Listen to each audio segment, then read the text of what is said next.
So I watched Rebel Moon Part 2 yesterday. And let me say this, I didn't like the first one. So I had no excitement for this movie. Let me start with the positives. And there's really only two positives I have about the movie is that I think the lead actress, Sophie, I think she does give a better performance in this movie. I thought she was kind of flat in the first one, personally, for me. I do think she gives a better performance in this movie. She does have some emotional moments towards the end. So I do feel like she gave a stronger performance in this movie. And then the other thing, like I always say about a Zack Snyder film, there's some nice visuals in the movie. Now that's about it. There's so many issues I have with this movie, and this might be slightly worse than the first movie. Like I think I like this. I think I dislike this movie more than the first movie, and I really didn't like the first movie. But there was so many issues I have with this movie. I know Zack Snyder wrote both of these movies, and to me, this really doubles down on all the tendencies and why I really don't find him a great filmmaker.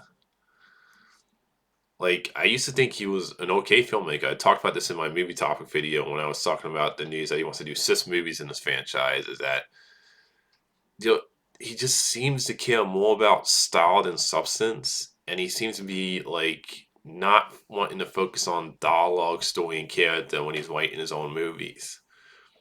And slow motion. Oh my god, I know it. The first movie, it had so many times in that movie where he would just do slow motion when it's not even acting. And the first chunk of this movie, I'll say the first hour of this movie, where they're doing the grain, getting that ready, farming, they're doing slow motion for those scenes. And I'm like, oh my god, Zack Snyder. Like, you again, you just seem to be like doubling down on your worst tendencies and you really don't seem to be like getting better as a filmmaker. I think he's getting like for me, he's getting worse as a filmmaker. Where he just doesn't seem to like listen to like he says he doesn't like he said in an interview recently, which I think I don't understand. Again, he says some weird stuff sometimes, and he just comes off like a very arrogant director to me, where he doesn't understand his weaknesses. And like I remember one of this he said is that he doesn't like the tests. He doesn't really listen to test audience when they test a movie, and that he only shows this movie to his group of friends. And to me, somebody needs to like take Knoxville aside and say, "Dude, stop with the slow motion." It's like really, I don't. I'm not. Look, I'm not even a fan of slow motion all that much, and I've never seen two movies where the director just because there's times in his other movies where he used slow motion, but in these two movies, he's just like doubling down on it, and just it even the action scenes at the end. Because I'll be honest, I wasn't even entertained by the Aston at the end. Because the first hour is basically all set up. The second hour is all Aston, and I didn't find Aston very exciting in the second hour for two reasons. One is because he would do the slow motion and some of the ass and most of the Aston at the end too, and I'll be like, stop doing slow motion. Let the Aston move move at a fast pace so I can actually like see the Aston when it comes to like how exciting the choreography looks. He does the slow motion so freaking much in this movie. It's like annoying in my opinion now. It was annoying in the first movie, and in his past movies before this, like he did slow motion, and I was never a fan of the fact he seems to be obsessed with that. But these two movies, he's just doubling down on the slow motion bit. And it's just for me, it didn't work for me. And another thing about this movie is that this movie feels like it could have been this movie and the first movie feels like you could have condensed those two movies down to one movie because the story I don't think is all that compelling at all. It's a very just like not an interesting story, and I understand that the Wizard Web movie started out as an all-rated Star Wars project. He had an idea for that Disney passed on. I'm gonna be honest, I'm glad they passed on it because there's not much else to the story. And it just feels like it doesn't even feel like an homage to me. It just feels like he's just copying a million other things in Star Wars, what other franchises that I've seen done a million times or done better, that it makes it come off like a fan fiction movies to me. Like, it was like, just, like, it's very generic, the story. It's not very interesting. And here's the other thing, too, is that the first hour of this is set up And I'm just like, you didn't make me care about the characters in the first movie, and you spend the first hour of this, which is supposed to be like the Aston movie more than the first movie. You spent the first hour all set up and just them farming, and it feels like nothing's happening. There's a scene, and this is how bad of a lazy writer he is. I feel like with his own when he writes his own movies, is that there's a scene where all the characters sitting at a table and they go through the backstory. So each character tells their backstory, and then the next character tells their backstory, and you spent a little bit of time just at this one scene in the table, just like all four or five characters telling the backstories. Where it's, oh, this is my backstory, this is my backstory. And I'm just like, it just feels so lazily done, and that's the only character development you get in this movie with these characters. It's just a gigantic exposition dump where all the characters just tell each other the backstory. And that's all the development we get. Like I didn't feel like I got to know the characters in the first movie, and I don't feel like I learned anything about the characters in this movie too, except for that one scene. And that one scene is so lazily done to me. I'm just like, there's a like to me, it's like you do. It's like you have that one moment, you move on, and it's just like it's awkwardly, lazily done. And personally, for me, it's like it feel like you're just like you tell me who these like you show me who these characters are, but you're not telling me who these characters are. It's just it's done in a way where I'm like it's just very lazily done. Where like I said, I didn't get to know these characters. I didn't care about any of these characters. Like when Aston happens towards the end, it's not just the fact that I don't like the slow motion that he seems to be obsessed with, like more than ever with these two movies.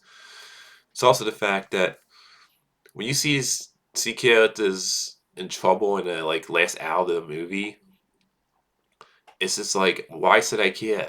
You didn't. I feel like I didn't get to know any of the characters in either of those two movies, and you've had two movies to do that. So the Aston was dull. The first hour felt like nothing was happening. It should have been condensed into two movies. I mean, the admins are fine, but they don't give him really much to do. That's my issue with this. Like I said, the lead actress I think is better in this movie. She gets some more emotional moments to play with, so she to me she gives a stronger performance. But I didn't even care about her character either. And also, since the first hour of this movie is so slow and it feels like nothing's happening, and it's just like a bunch of slowness and them farming the grain. Like it feels like there's no tension because this is supposed to be the movie where you actually show the fight, like them fighting the bad guys and a war about to happen. And I feel like there's no tension in the first hour of this movie. Like I didn't feel scared for these characters. I didn't feel scared about what was coming when we get to that last hour of the movie. Here's another thing. This went into a problem I had with the Matrix movies with one element when it comes to the Matrix sequels. Is that they bomb back the main bad guy from the first movie, and I never felt scared of him because they already beat him in the first movie. So why would I be scared of them fighting the main bad guy the lead character already took down in the first movie? It's like it felt like the Matrix sequels then where they kept bringing back Agent Smith, and I was like, he was interesting in the first movie. He was a great villain in the first movie, but you keep bringing him back. It's like, why should I be scared of him as a threat? So that was another thing where I felt like it hurt the tension of the movie. And it was just a very dull movie. It's like, it felt empty, this movie to me. This felt like a movie that had no life to it. And the dialogue is so wooden at times. I mean, I don't think the dialogue was very good in the first movie either, but it's even more bad in this movie. It's just so wooden to the point where I'm like, there's just no life to this movie. It just these movies literally feel like they're all style, but no substance. Another thing with this movie is that the robot character Anthony Hawkins voices Jimmy, I think is the character called. He's barely in this movie.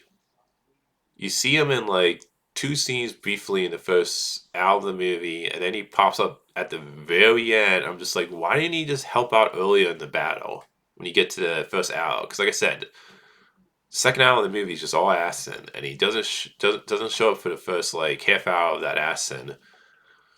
and he's barely in the first hour of the movie. I'm just like, what was the point of his character? And the way the movie ends, it ends in a similar position, I feel like, than the first movie, where they beat the bad guy, and it just like you just basically repeated you repeated the plot point of the end of the first movie with the story. So I'm just like, you didn't even like try to be original there from your previous movie.